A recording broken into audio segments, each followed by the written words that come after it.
लिखा है, कभी कभी हम सजगता के अभाव में कुछ ऐसा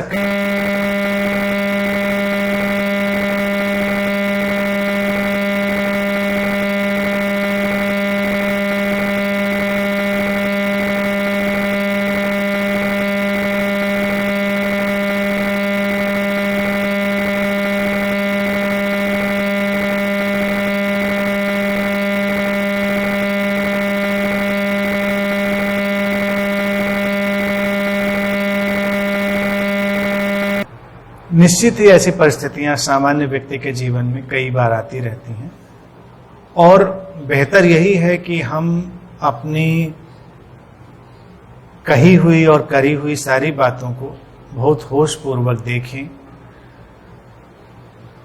आध्यात्मिक यात्रा में चलने का इतना ही अर्थ है कि हम दिन प्रतिदिन अपनी सजगता को बढ़ाएं और कोई आध्यात्मिकता नहीं है।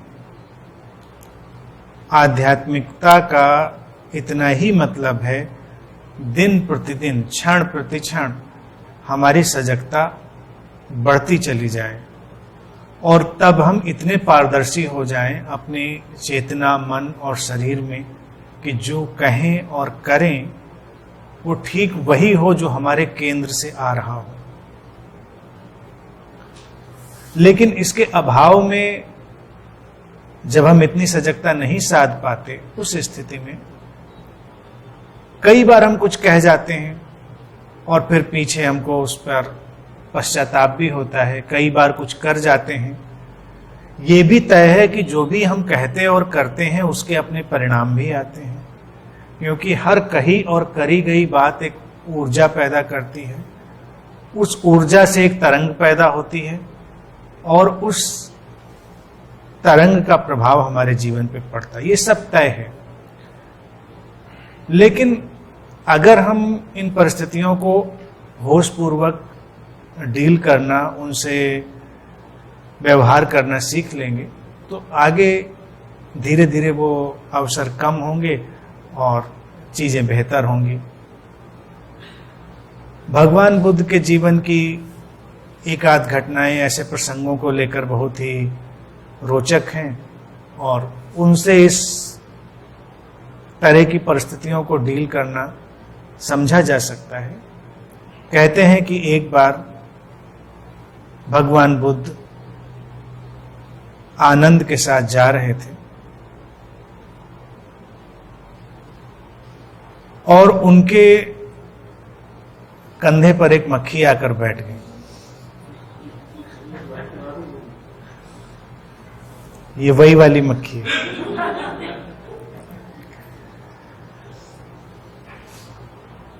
तो उन्होंने पहले तो उसको उड़ा दिया और फिर थोड़ी देर के बाद आगे जाकर जब मक्खी कंधे पे नहीं बैठी थी तब फिर उसको बहुत ही अच्छे से उड़ाया। आनंद ने जब इसे देखा तो उसने कहा कि मक्खी तो पहले उड़ गई थी, दोबारा आपने ऐसा क्यों किया? तो बुद्ध ने कहा कि दोबारा मैंने वैसे उड़ाई जैसे उड़ानी चाहिए थी। पहली बार मैं तुमसे बातों में संलग्न था, बातें चल रही थीं और बातों बातों में मैंने उसको उड़ाया जिसमें सजगता कम थी, और बाद में जब मुझे ये पता चला तो मैंने उसको वैसे किया जैसे उसे होना चाहिए था। तो इस दृष्टांत को अगर हम देखें तो अपने जीवन में ऐसी परिस्थितियों और ऐसी क्रियाओं में हम लगा सकते हैं। सामान्य रूप से आपको किसी के सामने जाने की जरूरत नहीं है कि आप जाकर उससे क्षमा याचना करें, सॉरी बोलें। अगर आप वैसा बोलकर कुछ आ गए हैं तो अकेले में भी आप एक बार फिर वैसे ही बोल सकते हैं जैसे बोलना चाहिए था। आपने कटुतापूर्वक बोल दिया है, खराब तरह से बोला है, तो एक बार अच्छे से बोलकर अपने को ही आप दिखा सकते हैं कि ऐसे बोलना चाहिए था। तो एक नई ऊर्जा की तरंग पैदा होगी और जब उस व्यक्ति से मिले दोबारा तो सॉरी या क्षमा याचना के बजाय आप अच्छे से व्यवहार करें, चीजों को अच्छे ढंग से शुरू करें, क्योंकि पश्चाताप उसी बात को अपने साथ लेकर चलता है। जब लोग पुरानी बातें उखाड़ कर बातें करते हैं तो समाधान जीवन में कभी नहीं निकलता। अक्सर लोगों को लगता है कि हम बात करके समाधान निकाल लेंगे, लेकिन जैसे ही आप बात शुरू करते हैं उस पुरानी बात की जो ऊर्जा थी, जो उसके एहसास थे, वो सब सक्रिय हो जाते हैं, जिंदा हो जाते हैं, उनमें पानी पड़ जाता है और फिर बात का हल निकलते निकलते वो किसी और तरफ मुड़ जाती है। कई बार ऐसे अवसर विवाद, बहस और झगड़ों के रूप में खत्म होते हैं। लेकिन अगर ये बात लोगों पर ना होकर परिस्थितियों पर हो तो परिस्थितियों में पीछे लौटकर जाना भी आपके लिए संभव नहीं है, क्योंकि जीवन हमेशा आगे ही जा रहा है। तो आगे जब वैसा कोई अवसर आए तो आप ज्यादा होश से काम करें, ज्यादा सजगता से काम करें और असजगता से किए गए किसी भी कार्य के लिए अपने आप को दंडित ना करें, ना अपनी निंदा करें। उससे आप एक विशेष सर्किल में उलझ जाते हैं। तो अगर उस दुष्चक्र से हमको बाहर होना है तो पश्चाताप की भावनाओं को हटाएं और सामान्य रूप से स्वीकार कर लें कि ये जीवन यात्रा है। इतना संभव नहीं है कि कोई 24 घंटे सजग होकर जिए।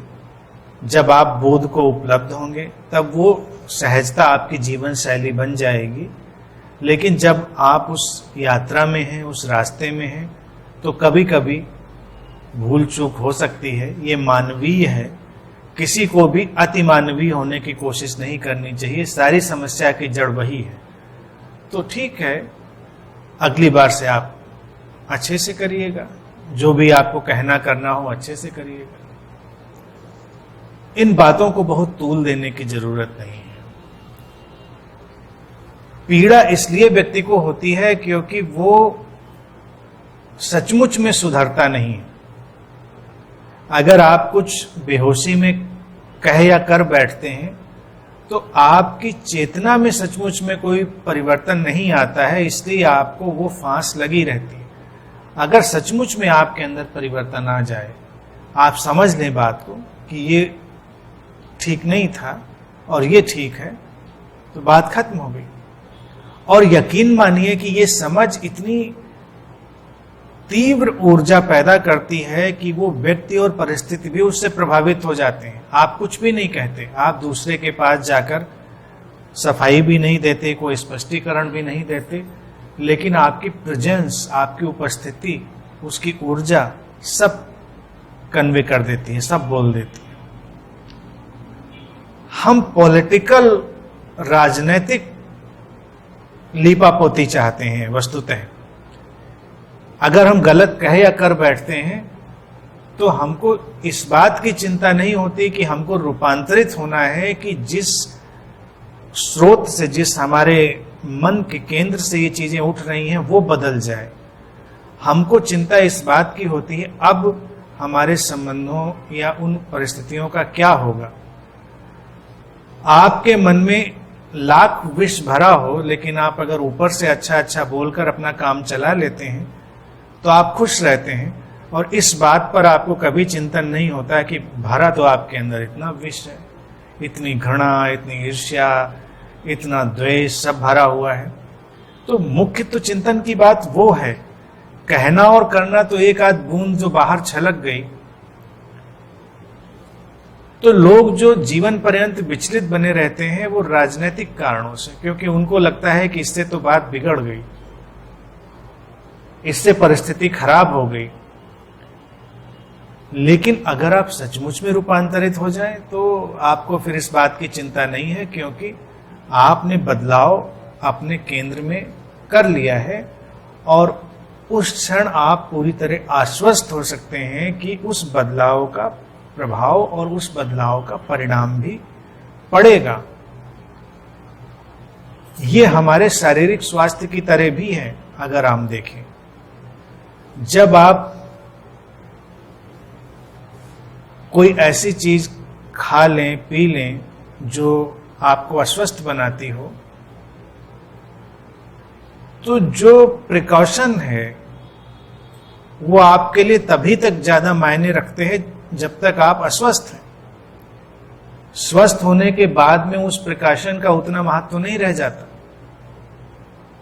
क्योंकि फिर आपका शरीर, उसका प्रतिरक्षा तंत्र, उसकी इम्यूनिटी सशक्त हो गई है, स्ट्रांग हो गई है, तो आप अब सामना कर सकते हैं, तो आप उतनी चिंता नहीं करते। लेकिन अगर आप लगातार बीमार ही बने रहें तो आपको बहुत प्रिकॉशन लेना पड़ेगा। आपको कदम कदम पर हर चीज का प्रिकॉशन लेना पड़ेगा। इन्फेक्शन ना हो जाए, बैक्टीरिया ना पकड़ ले, फंगल इन्फेक्शन ना हो जाए, हर तरह से चीजें आपको। तो हमारे मन की हालत भी ऐसी ही है। मन अस्वस्थ है तो हर चीज का फर्क पड़ जाएगा, और मन स्वस्थ है आप पर नहीं फर्क पड़ेगा। अगर स्वास्थ्य और गहरा है, आंतरिक है, तब तो बिल्कुल ही फर्क नहीं पड़ेगा चीजों का। तो हमको मुख्य रूप से कोशिश करनी है अपने आंतरिक स्वास्थ्य पर, चेतनागत स्वास्थ्य पर। तब बातों की और कृत्यों की आप उतनी चिंता और उतनी परवाह नहीं करते, आप सहज बने रहते हैं। आपको पता है कि आपका इंटेंशन, आपकी अंतरात्मा निर्दोष है, पवित्र है।